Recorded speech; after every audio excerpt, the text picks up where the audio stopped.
In Guatemala, there are two worlds, the modern Western world and another ancient world of ritual and mystery, the world of the Maya.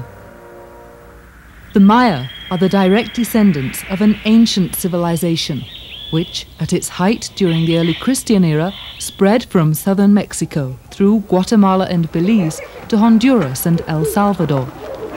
Yet only here, in Guatemala, have the Mayan people survived as a distinct ethnic group which still make up more than half the population. They're marginalized from the mainstream of Guatemalan society, and most live in conditions of extreme poverty.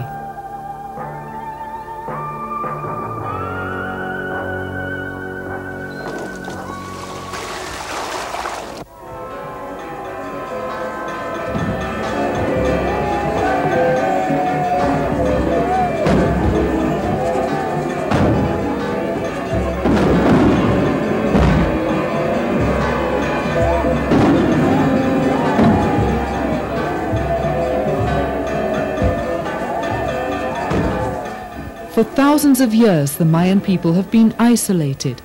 They've resisted change and clung tenaciously to traditions and customs handed down from generation to generation. But the Mayan heritage is being lost.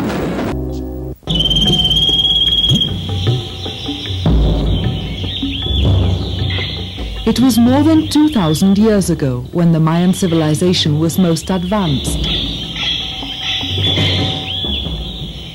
Living under theocratic rule in great city-states, the Maya discovered the mathematical concept of zero and developed a complex hieroglyphical alphabet. They practiced astronomy, forecast eclipses of the sun and moon, calculated the orbit of Venus, and developed a calendar almost as accurate as our own.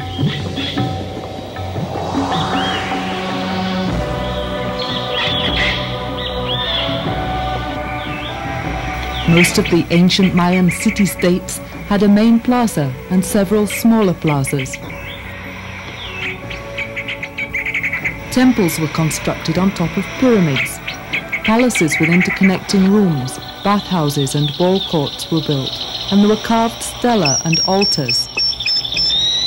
When the nobility died, they were entombed at the base of the temple mounds, along with their jewelry, ceramics, and other things which might be valuable in the next world.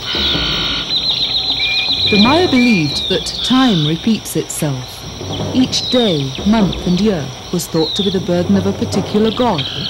As the god moves across the heavens, time advances until the god comes to rest in the underworld. And while some days are dominated by gods of bad fortune, other days are ruled by gods of good fortune.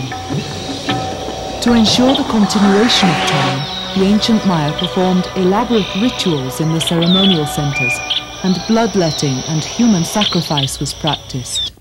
The important part of the courts, and you can think of them as enormous stages for ritual. And those rituals that were performed on the facades of these temples are the power tools that are used to manipulate the deadly power of the supernatural. At the height of the Mayan civilization, the great city-states were abandoned. Some experts believe that the decadence of the ruling classes sparked a peasant revolt. People have talked about earthquakes, right? Well, there's no evidence of earthquakes. They talk about great, natural phenomena that destroy culture, cities and things, but there's no evidence of that whatsoever. The cities are all right there. It looks like people just said, well, adios, and left. If you take a lot of causes, like population growth, like the exhaustion of the soil, a lot of things going on at once, and all of them leading to the downfall of the structure that has supported these great elite centers.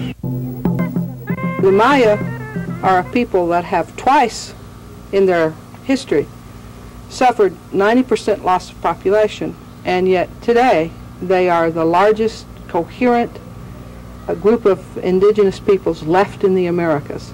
They were the last to surrender to the Spanish, and they are the most stubborn, the American peoples, in retaining their own culture, their own languages, and their own identities. Much of the characteristic clothing, such as the skirt and the blouse, or huipil, are of pre-Columbian origin.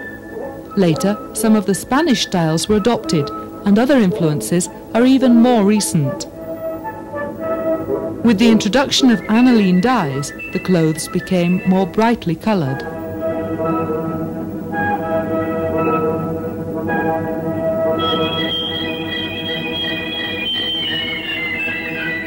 The styles and design of the clothing became specific to a certain village or region as a result of the Spanish reducciones, when the Maya were evicted from their land and concentrated into villages built in the Spanish style.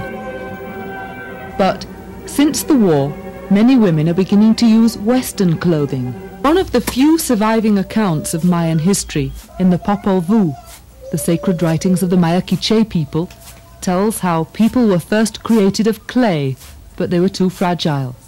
Then men of wood were created, but they were brittle and wouldn't serve the gods. So the gods sent a flood, and only those who could climb trees were saved. Finally, people were successfully created from a paste of corn.